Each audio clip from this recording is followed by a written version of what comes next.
guys. Happy hump day and welcome to Midday Missing. First off, I want to thank you all for joining us live and also want to say hi to those that watch this later. And I think I just had Monkey Butt's grandmother jump on into our room. Hi, Tessa. So thank you for it's Tisa. I'm being corrected over here by the audience over here. So also I want to apologize again for Monday. I know it was, pardon my language, it was a shit show. Okay? It was a shit show. But that's okay. We are back today and things are going to go much better. For those of you that do not know and are new here, I am Teri True Crime. Just in case you're not familiar, I am half of the True Crime and Wine Time podcast team. JT, my better half, is not on this. He hosts several other productions. He hosts the Hey Ho Show, Night Court, and then he also helps with the disappearance of Chase Lackey. And of course, our usual True Crime and Wine Time podcast. And then you get just me for Midday Missing. So hopefully you all can handle that. We don't have my better half here. So, I just saw that JT is in the room. So yes, JT, I called you my better half. That's for podcasting only. So because Monday was such a disaster, I retyped up my notes on Elijah Vu because I wanted to make sure that I got the facts correct and that I didn't miss anything. Okay. Because I'm a human. I make mistakes. My brain is on overload with all of the changes going on in my life, in my house, as y'all know. I now have my mother-in-law living with us, which I have to say I'm very excited about because she can tell me all of the childhood stories of Double H that he probably doesn't want her to tell me. But we know she will when I give her a glass of wine. When she's up and feeling better, I will maybe invite her to come and join us one day. And then also Monkey Butt is here for the whole month. So I have her. So just to catch all up a little bit, we now have 5 dogs, 5 cats, Jasper the goat, mother-in-law, granddaughter, Double H, and myself living in the house. So if anybody wants to send copious amounts of wine for me, please feel free to send it to our P.O. box because I'm telling you, I need it. That's all I can say is I need it. But let's get back to Elijah. Okay. Elijah Vu is 3 years old and he went missing February 20th, 2024. Now, today officially marks 106 days since Jesse Vang reported that he woke up from a nap and his girlfriend's son, Elijah, was missing. Guys, that kind of made me stop in my tracks when I was doing this morning. Can you imagine your child being missing for 106 days? Your 3-year-old child. This is a child who cannot fend for themselves, cannot take care of themselves. That is even more disturbing than when I think about Chase Lackey. And yes, I'm wearing my Chase Lackey shirt today. Y'all can't see it because I still haven't figured out my camera setup here. But he's an adult. He could take care of himself if he's somewhere out there. But a 3-year-old can't. So that is just even more disturbing to me. Even more disturbing, his mom, Katrina Barr, sent her 3-year-old son to go live with her boyfriend, Jesse, because she felt he needed more discipline. And she wanted him to be taught on how to be a man. Okay, guys, please somebody explain to me why in the hell a 3-year-old little boy needs to know how to be a man. He's 3. Why can't he just be a kid? If somebody has the answer to that, and I'm not saying they're right or wrong, I'm just saying what happened to kids being kids? Okay, even my 5-year-old grandson, he doesn't need to know how to be a man. He needs to know how to be a good little boy. He needs to know how to be a good kid. but he doesn't need to know how to be a man yet. That comes over time, in my opinion. Okay. Now, my other thought is, what possibly could a 3-year-old have done that was so bad that he felt he needed to be disciplined more by somebody who's not his father? Okay. And we'll get into the other issues with the boyfriend, right? So, hey, Amy. Guys, I'm not as good as JT about watching comments while I'm doing this. I am trying to learn to be half as good as JT, just half as good. So, as I mentioned on Monday, both Jesse Vang, the boyfriend, and Katrina Bauer have been charged with felony child neglect based on photos and texts that were found on their phones. Now, first of all, they did try to delete these, but guess what? Law enforcement still was able to find them. Okay. One photo showed Elijah blindfolded and on a bed with multiple bruises on his body in places that they shouldn't be. Okay. It's not like he got a swat on the butt or a pop on the hand. He had some bruises on his arms, neck, body. Not good, right? Not good. Also, Jesse sent a text to Katrina saying that he was very angry because Elijah overfilled his diaper. And I probably mentioned this on Monday. I'm not sure. Somebody explained to me how you overfill a diaper. How is it the 3-year-old's responsibility to control what's in his diaper? He's 3. Okay. Apparently, he's not potty trained yet. He was still in a diaper, not a pull up. How can you overfill it? Your body just puts out stuff. I mean, I don't know about you guys. Sometimes I pee a whole lot. Sometimes I pee a little. Sometimes I poop a whole lot. Sometimes I poop not a lot. Sometimes I have ghost poops.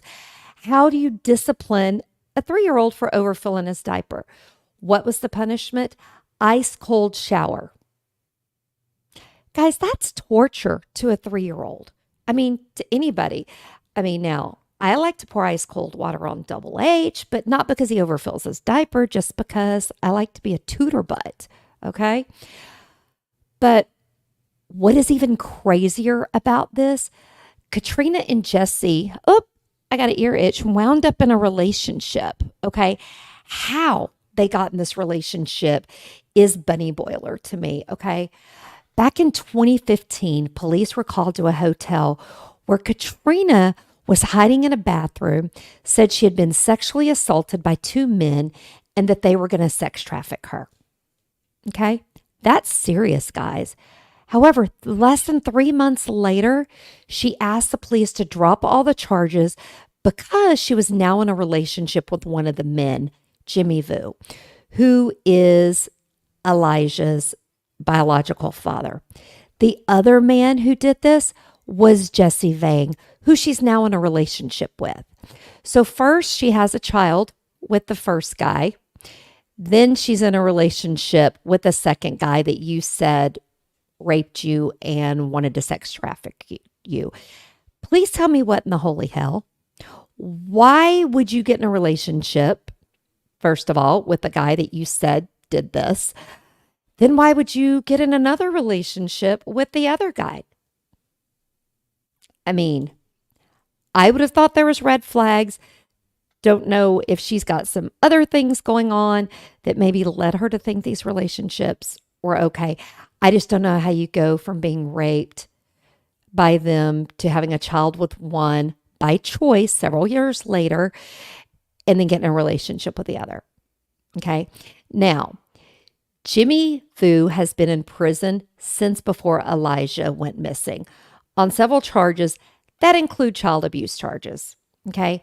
Jesse Vang has a criminal history with abuse charges.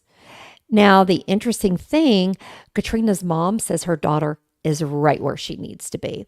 So she is putting her grandson's interest first, which I have told my son and my grandchildren's mothers that the grandkids are too young. I have to put their interests first, even if it goes against you. So applaud to her for being amazing. Captain, you're right. There are so many red flags in this case. So many red flags. Now, a blanket that was Elijah's was found about 3.5 miles away from where he went missing. Also, a shoe was found that was similar to the type of shoes he had on. They have not said specifically that it was his. Now, there is a reward of $40,000 being offered. And guys, as of today, no one has been charged in the disappearance of him. Many fear that he was either harmed on purpose or by accident when in Jesse's care. Other people have also said if Jesse potentially was going to have human trafficking charges on him before, is it possible that he went and took that Elijah? Angie, you are right. It did go up. I believe it went up to 50,000. I saw that it went up, but then I also saw that somebody who had put money backed their money out, or there was a time limit on their money. Somebody said, hey, if you find them, by this date, I'll kick in some extra money. So I know at 40,000 is still firm. It may be more. Hopefully it will continue to grow up. If you have any information regarding Elijah Vu, please call the tip line at 844-267-6648. Or if you want to remain anonymous, you can go to the FBI website and submit your tip there. Okay. Now, I pulled up their photos, their missing person photos, and I'm going to just ask you guys to remember, I'm not the tech savvy person like Mr. JT. Oh, this one didn't do too good. I can't even talk. I am going to share my screen if I can. Share screen. Okay, which screen do I want to share? Let me know if y'all can see the sweet little baby's pictures. Look at that. He is so adorable. If you guys can't see it, let me know, because like I said, I'm still learning how to do this. But look at that. He is so cute. He needs a little bit of a haircut there. But isn't he just precious? I think he is. Now, the next case is one that I was going to cover on Monday as well, but I could not remember all of the details. So, researched the case again, wrote it up. So, here we go. Sebastian Rogers. Now, June 3rd, which was Monday, marked 100 days since he went missing. Okay. Sebastian was last seen on February 25th, 2024 by his mother and stepfather. Now, Sebastian went to bed normal around 10 p.m. and his mom heard a thump. Okay. And as most of us moms and grandmothers do, she yelled at him, hey, settle down, get your butt in bed, lights out, right? I do it. You don't go in there necessarily to see what's going on. Little did she know that when she went in to wake him up the next morning, that he would be gone. Okay. His mom, Katie, searched his room and their house for Sebastian. And when he wasn't there, she did the right thing. She immediately called the police. Now, the TBI, Tennessee Bureau of Investigation, issued an endangered child alert that morning. Okay. Now, Sebastian does have autism, and based on the information from somebody in the public, Sebastian was seen wearing black sweatpants and a black sweatshirt, plus his glasses that day, and no shoes. Guys, the family said that is odd because Sebastian didn't like being barefooted.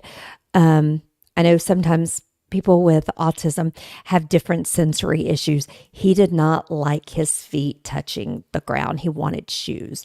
So that made it even more suspicious, right? Now, I have to give law enforcement kudos here because they did a kind of a cool thing. His favorite song is Eye of the Tiger.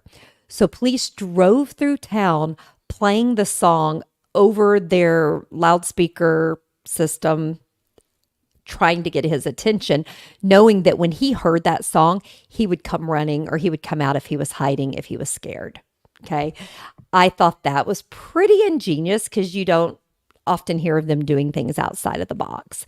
Now, over 200 individuals came out to help search, and police asked all homes in the area that night that had doorbell cameras or other security cameras to check their footage for any signs of Sebastian. Now, with this, the police did see on the family's footage, Sebastian, that there were some lights around 3 a.m. They thought maybe it was people with flashlights. Somebody has since came out and said, no, it was trash can lights. I don't get that, why you have trash can lights, but I'm going to go with them. They live there. They know what it is, right? Now, the police have searched ponds, landfills, and guys, they are still searching. They are doing a really good job. If you have followed this case, a photo was released to the public saying they potentially thought that it was a picture of Sebastian. It has been confirmed it is not Sebastian. Yeah, Captain, I don't know if it's motion sensor lights by the trash can. I tried to go down that rabbit hole and I couldn't find what that information. I mean, that would make sense if you want to keep raccoons out, little varmints. They didn't give that, and they didn't say how for sure they knew that's what it was and that it wasn't flashlights. Maybe they're just not telling us. Okay. Now, something crazy about this case is those of you who haven't heard, the United Cajun Navy, they go out and help missing people, floods, hurricanes. They go out and they do a great job. They joined the search in March of this year. Guys, several days later, they pulled out because people started making death threats against the volunteers. And guys, I want to know why in the hell people look a gift horse in the mouth.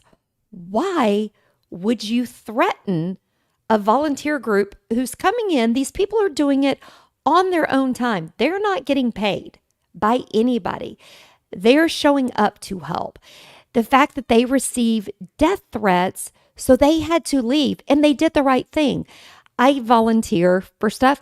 If I got death threats, I would hope that our commander would pull us out. And as the director, I would want to pull out my team if we're doing that. It makes no sense to me.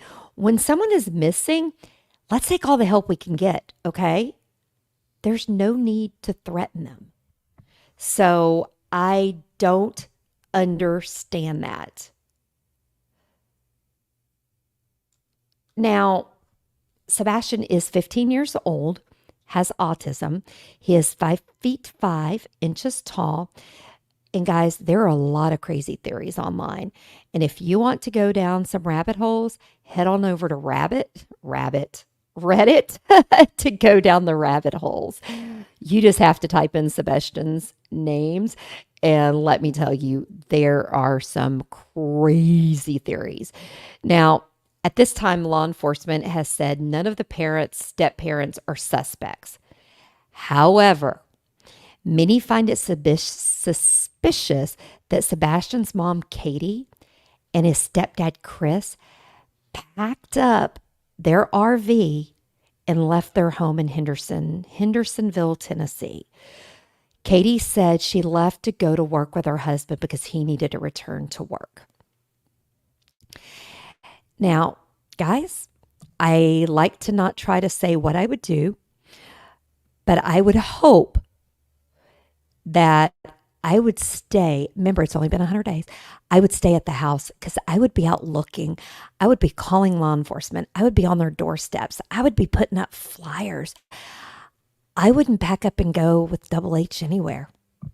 Okay, maybe after a year, maybe 2 years, I get you need to get away, but I would be boots on the ground. Now, I would be drinking a lot, probably be on some Xanax, but I would be there. The other thing that is suspicious is Sebastian's biological father, Seth, said that his ex and her husband have not spoken with him about the investigation. Okay, guys. Um, I don't know about, I don't know why you wouldn't talk. Angie, I saw some rumors about that, but I could not find anywhere that the family said it. So I try to say if the family doesn't say it, then maybe it's not true. So that comment, if you're listening and not watching, is that sometimes he went and slept in the garage. I can't confirm that. I also can say that Sebastian left behind his beloved Nintendo Switch and a cell phone. Tell me what teenager leaves their cell phone and their gaming console, because the Nintendo Switch goes everywhere with you, right? Um, I feel very sad for his family. I mean, it's been 100 days. Like I said, I try not to say what I would do. I would hope that I would stick around and I would be searching for him. Some of the theories are that the mom and stepdad got tired of dealing with a child with autism and maybe harmed him. There has been no charges. The police have not said they're a suspect. I don't think the police or the TBI would tell us at this point because they are still heavily investigating this. So if you have any information about Sebastian Rogers, please call 865-544-0751, or you can go over to the website. And I saw Angie was great and put it up there that you can go to tipsfbi.gov and you can leave a tip there anonymously. I am pulling up and I'm going to show you this sweet picture again. This one is of Sebastian. Guys, he is cutie patootie too. Look at this. Let me see. Can you guys see his picture? I think you can. And I also love his name, Sebastian Wayne Drake Rogers. That's a big name for this boy. So if anyone, up, let me see. Can y'all see it now?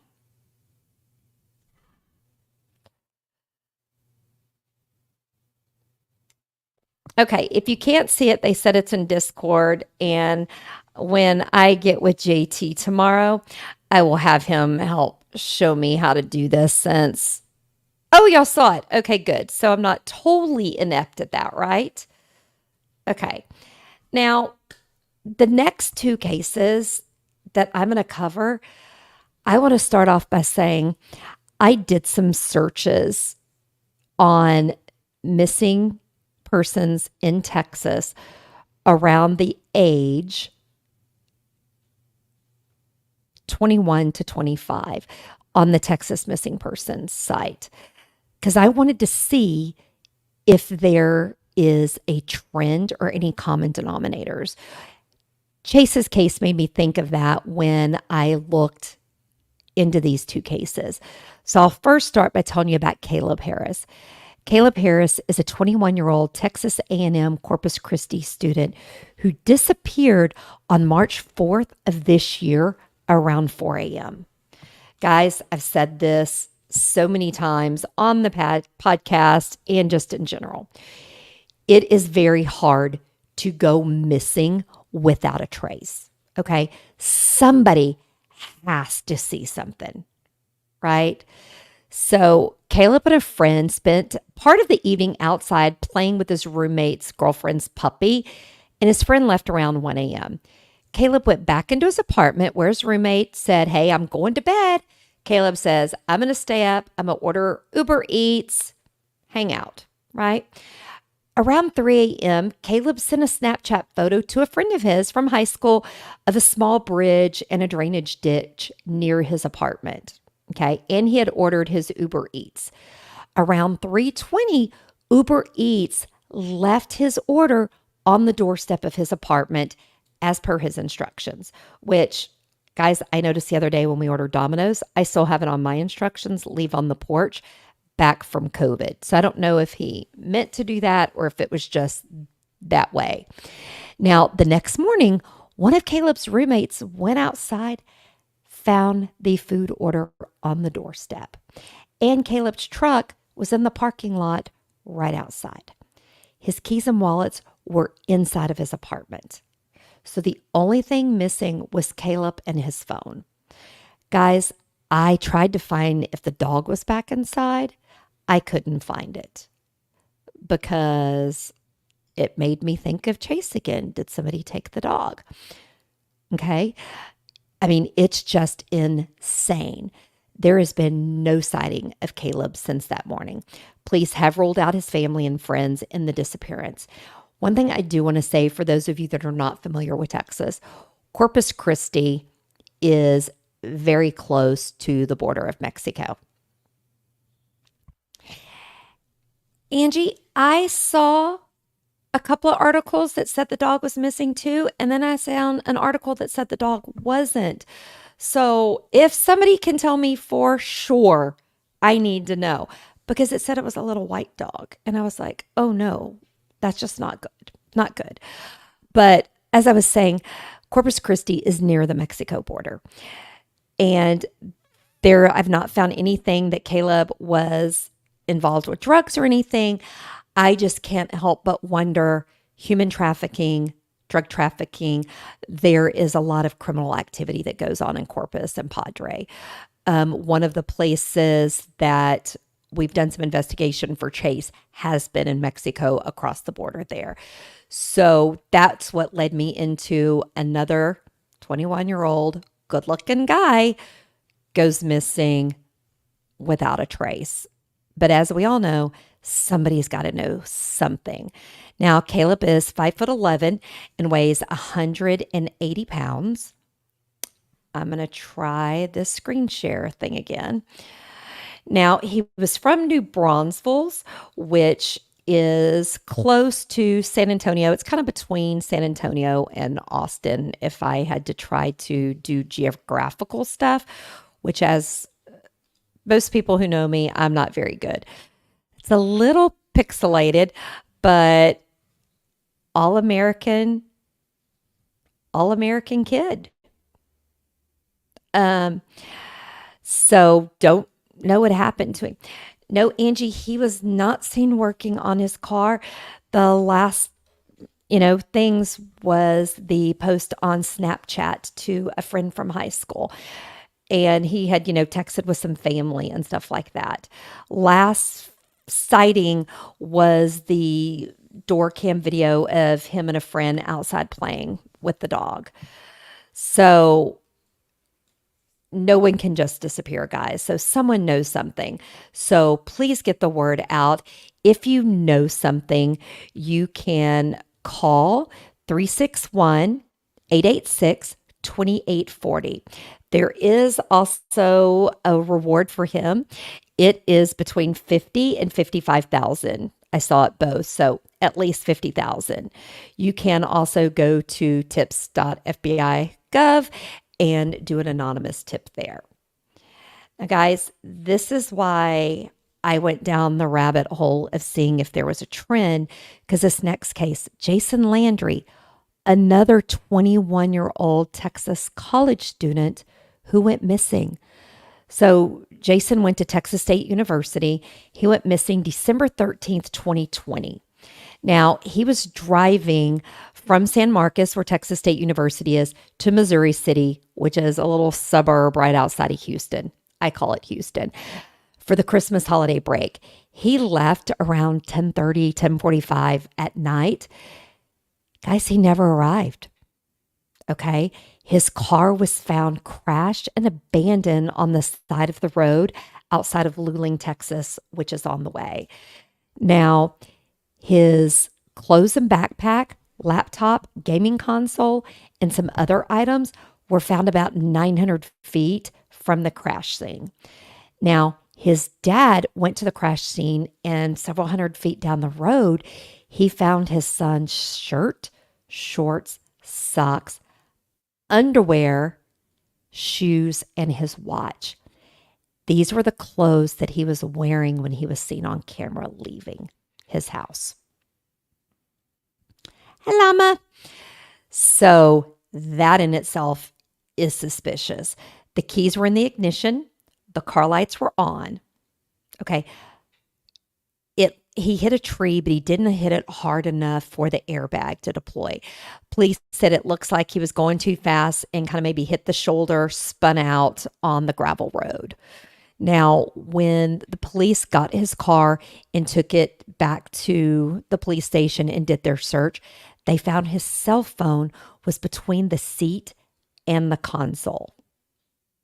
Okay, guys, once again, a 21-year-old doesn't go without their phone. There was no blood in the car. So it doesn't look like he hit his head or anything like that. I mean, maybe he could, but if the airbags didn't deploy, I'm not sure that he would have been knocked, crazy enough to just strip his clothes. Now, there's been rumors that his backpack was full of marijuana. Guess what, guys? It wasn't. He had a small amount for personal use. Okay. They are testing it to see if by any chance it was laced with anything. And maybe he had smoked some, and that's what caused him to strip his clothes and go missing. But guys, it's been 3 years. Okay. There has been zero sighting. They have done hundreds and thousands of hours of searches, and they are still investigating this. Our unfabulous Attorney General, Ken Paxton, even put out a statement on the 3-year anniversary saying, hey guys, we're still working on it, yada, yada, yada. Maybe they are. I don't know why the Attorney General felt he needed to do that. But this case is mind-boggling because he was on a relatively dark road that's not heavily traveled at 11 p.m. at night. So there truly are no witnesses to his disappearance that anybody's come forward. Okay. They do have his cell phone. They are saying there's like 60 something minutes from the time his phone pinged last to when his car was found by law enforcement. So something happened during that time. They do say that there was nothing on the ground that showed any signs of an obvious struggle, which he was not a big guy, but not a small guy. I'm going to put his picture up as well. Like I said, another all-American Texas boy who has gone missing.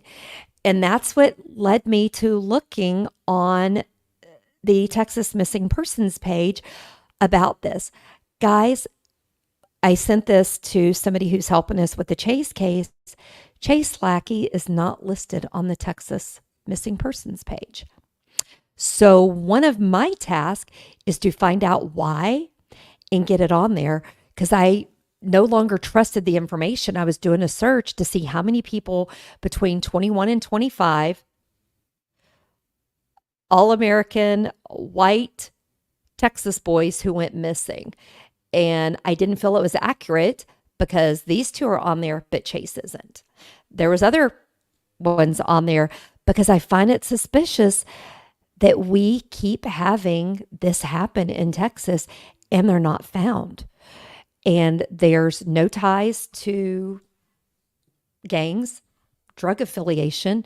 They all seem to be your typical kids. I call them kids. 21's still a kid to me. Got to remember, I'm older than dirt. But it makes me wonder what's happening. And I think we hear so much about human trafficking and sex trafficking for female and kids. I would like, if anybody knows or has done the research, how many 21 to 25-year-old good-looking guys are being trafficked, because they can't just disappear. It's just hard to fathom that many can go missing in Texas. Yes, Texas is a big state. We've got a lot. And what I found interesting, if you look at Jason and Chase and Caleb, they have similar features. So I'm going to ask all of you because I know we have some amazing Goog searchers. Go look. Send me a message on Discord, which I'm getting better at, or you can email me, Facebook, anywhere. I want to know what you guys think because it's happening more and more in Texas. And I'm going to find out how information gets on the Texas missing site because I want to know exactly how many have gone missing that are in this age range. Okay? Because it's a thing and I want to know what happens to them, right? So those are my four cases. Oh, I didn't tell you where to call for Jason. Jason, you would call Caldwell County at 512-398-6777.